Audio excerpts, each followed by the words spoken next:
ഉപകരണങ്ങൾക്കും മരുന്നിനും യഥാസമയം ഓർഡർ നൽകാതെ സാമ്പത്തിക പ്രതിസന്ധിയുടെ പേരിൽ ആരോഗ്യവകുപ്പ് മെല്ലെപ്പോക്ക് സമീപനം സ്വീകരിക്കുകയായിരുന്നു. അതാണോ ഇപ്പോഴത്തെ കേരളത്തിലെ ആരോഗ്യമേഖലയിലെ പ്രതിസന്ധിക്ക് ഇടയാക്കിയത്?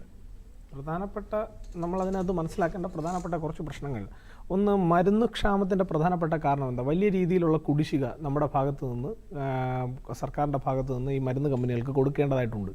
അപ്പോൾ സ്വാഭാവികമായും കൂടുതൽ കുടിശ്ശിക വരുന്നതിനനുസരിച്ച് അവർ മരുന്ന് സപ്ലൈ ചെയ്യുന്നതിൻ്റെ തോത് കുറയ്ക്കുകയും അല്ലെങ്കിൽ സപ്ലൈ ചെയ്യുന്നത് കുറയ്ക്കുകയും ചെയ്യുന്നു. അപ്പോൾ സ്വാഭാവികമായിട്ട് സാധാരണ ഇപ്പം എൻ്റെ ഒരു പേഴ്സണൽ അനുഭവം ഞാൻ പറയാം. നമ്മൾ പൊതുപ്രവർത്തകനാണ്, പൊതുപ്രവർത്തന രംഗത്ത് നിൽക്കുമ്പോൾ സ്വാഭാവികമായിട്ടും നമ്മൾ പലപ്പോഴും പോകുന്ന, അല്ലെങ്കിൽ ഒരു ദിവസം ചിലപ്പോൾ 1 2 അതിൽ അധികമോ സമയത്ത് പോകുന്നൊരു സ്ഥലമാണ് തിരുവനന്തപുരം മെഡിക്കൽ കോളേജും തിരുവനന്തപുരത്തെ ജനറൽ ഹോസ്പിറ്റലും. കഴിഞ്ഞ ദിവസം ഒരു 4 ദിവസം മുൻപ് ഞാൻ തിരുവനന്തപുരത്ത് എൻ്റെ ഒരു സുഹൃത്തിൻ്റെ അമ്മയ്ക്ക് സുഖമില്ലാത്ത ഒരു സാഹചര്യം ഉണ്ടാവുകയും അവിടെ പോകുന്നൊരു സാഹചര്യം ഉണ്ടായി.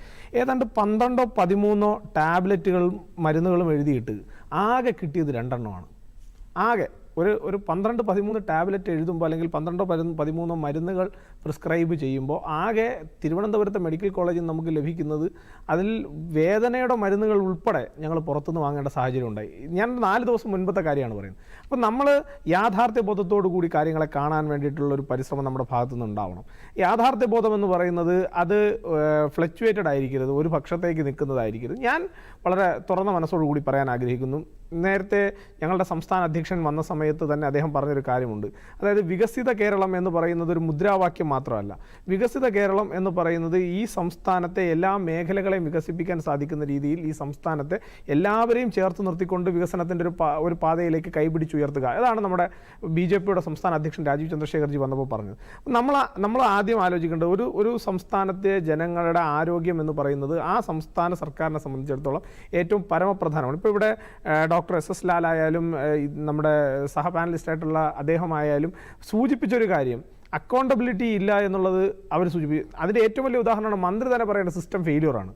സിസ്റ്റം ഫെയിലിയർ ആണെന്നൊരു മന്ത്രി, സിസ്റ്റത്തെ ഹെഡ് ചെയ്യുന്ന ആൾ തന്നെ അതൊരു ഫെയിലിയർ ആണെന്ന് സമ്മതിക്കുന്നൊരു സാഹചര്യം എന്ന് പറഞ്ഞാൽ ഒരു ടോട്ടൽ കൊളാപ്സാണ്. അതായത് ഒരു സംസ്ഥാനത്തെ ആരോഗ്യമന്ത്രിക്ക് ആരോഗ്യരംഗത്തെ സിസ്റ്റവുമായി ആ സിസ്റ്റം കൊളാപ്സ് ചെയ്യപ്പെട്ടു, അല്ലെങ്കിൽ ആ സിസ്റ്റത്തിൽ പരിമിതികളുണ്ട് എന്ന് പറയുന്നത് ആ ആരോഗ്യ മേഖലയെക്കുറിച്ച് ആശങ്ക ഉണ്ടാക്കുന്നതാണ്. അപ്പോൾ സ്വാഭാവികമായ ആശങ്ക എങ്ങനെ പരിഹരിക്കാം?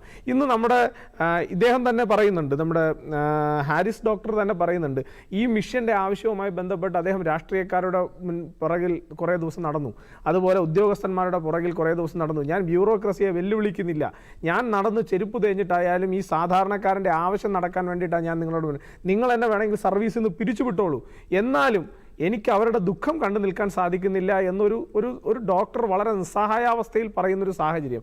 ആ സാഹചര്യത്തെ ഞങ്ങളുടെ പാർട്ടി അതിനെ കാണുന്നത്, ഒന്ന്, ഇതിൻ്റെ മിസ്മാനേജ്മെൻറ്റ് എവിടെയാണെങ്കിലും അവിടെ അത് പരിഹരിക്കപ്പെടേണ്ടതായിട്ടുണ്ട്. നമ്മൾ നമ്പർ 1 കേരളമാണെന്ന് മേനി പറയുന്നതിന് പകരം, നമ്പർ 1 കേരളമാണെന്നൊരു PR തള്ളിലൂടെ അത് പറഞ്ഞുകൊണ്ട് നടക്കുന്നതിന് പകരം അവിടെ എവിടെയാണോ നമുക്ക് പരിഹരിക്കപ്പെടേണ്ടത് ആ പരിഹരിക്കപ്പെടേണ്ട പ്രശ്നം എന്താണെങ്കിലും അത് പരിഹരിക്കണം. ഞാൻ മനസ്സിലാക്കുന്നത് സൂപ്രണ്ട് തന്നെ ആദ്യഘട്ടത്തിൽ ഈ ചോദ്യം വരുമ്പോൾ, അതായത് ഹാരിസ് ഡോക്ടറുടെ ഫേസ്ബുക്ക് പോസ്റ്റ് വന്ന് കുറച്ച് സമയത്തിനകത്ത് മാധ്യമങ്ങൾ സംസാരിക്കുമ്പോൾ അദ്ദേഹം പറയുന്ന അങ്ങനെ ഒരു പ്രശ്നമേ ഇല്ല എന്ന് പറഞ്ഞിട്ടാണ് ഞാൻ മനസ്സിലാക്കുന്നത്. അപ്പോൾ സ്വാഭാവികമായും ഇതിനെല്ലാം മൂടി വെക്കാൻ വേണ്ടി ശ്രമിക്കുകയും, എന്നാൽ ജനപക്ഷത്ത് നിന്നുകൊണ്ട് ഒരു ഡോക്ടർ നടത്തിയിട്ടുള്ള കൃത്യമായിട്ടുള്ള ഇടപെടൽ അത് നമുക്ക് ഗുണം ചെയ്യുകയും ചെയ്തു. ഇനി നമ്മൾ ആലോചിക്കേണ്ടത് ഇതിനകത്തുള്ള യഥാർത്ഥ പ്രശ്നങ്ങൾ എന്തൊക്കെയാണ് വരുന്നത്, എന്തൊക്കെയാണ് നമ്മുടെ സംസ്ഥാനത്തെ ആരോഗ്യരംഗം. ഞാൻ വളരെ സിമ്പിളായിട്ട് ചോദിക്കാം. അതായത് കോഴിക്കോട് കഴിഞ്ഞ ദിവസം ഏറ്റവും കൂടുതൽ സമരത്തിന് വേദിയായ ഒരു സ്ഥലമാണ് കോഴിക്കോട്. കാരണം കോഴിക്കോട് അവിടുത്തെ ഫീസുകൾ വർദ്ധിപ്പിക്കുകയാണ്. അത് ജനങ്ങളോട് യാതൊരു വിധത്തിലുള്ള കൺസൾട്ടേഷനും ഇല്ല. അവർക്ക് തോന്നുന്നത്, അവിടുത്തെ ഭരണസമിതിക്ക് തോന്നുന്ന രീതിയിൽ ആ ഫീസുകൾ വർദ്ധിപ്പിക്കുന്നു. അതുപോലെ തന്നെ ഞാൻ നേരത്തെ പറഞ്ഞ കൊല്ലത്തെ വിഷയമൊക്കെ നമ്മൾ നോക്കും. ഒരു ഗർഭിണിയായ സ്ത്രീയെ അവരകത്ത് ഓപ്പറേഷൻ തിയേറ്ററിനകത്ത് കയറ്റി എല്ലാ പ്രാഥമികമായി ചെയ്യേണ്ട കാര്യങ്ങളും ചെയ്തതിന് ശേഷം ഓപ്പറേഷൻ തിയേറ്ററിനകത്ത് കയറ്റിയതിന് ശേഷം അവരെ മറ്റേതെങ്കിലും ഹോസ്പിറ്റലിലേക്ക് കൊണ്ടുപോകൂ എന്ന് പറയുന്ന അവസ്ഥ നിങ്ങൾ നോക്കുക. ഞാനോ നിങ്ങളോ ഒക്കെയാണ് ആ അവസ്ഥയിൽ അവിടെ നിൽക്കുന്നതെങ്കിൽ നമ്മൾ എങ്ങനെയായിരിക്കും പ്രതികരിക്കുന്നത്? അവരെന്നിട്ട് പറയാണ്, ഞങ്ങൾ വേണമെങ്കിൽ ജനറേറ്ററിൽ ഡീസൽ ഒഴിക്കാനുള്ള കാശ് തരാം. ഇതൊക്കെ അതേപോലെ നമ്മുടെ SUT നമ്മുടെ SATയിൽ നമ്മുടെ ഏറ്റവും അടുത്ത ദിവസങ്ങൾ എനിക്ക് തോന്നുന്നു ഒരു 6 മാസം 7 മാസം മുന്നെയാണ് SATയിൽ കുട്ടികൾ, വളരെ കുഞ്ഞു കുട്ടികളുള്ള വെന്റിലേറ്റർ സംവിധാനം, കുഞ്ഞു കുട്ടികളുടേതായിട്ടുള്ള പ്രവർത്തനങ്ങൾ നടക്കുന്ന ആ ആശുപത്രിക്കകത്ത് കറണ്ട് കട്ടാവുന്നു, അതിനുശേഷം ജനറേറ്റർ പ്രവർത്തിക്കുന്നില്ല.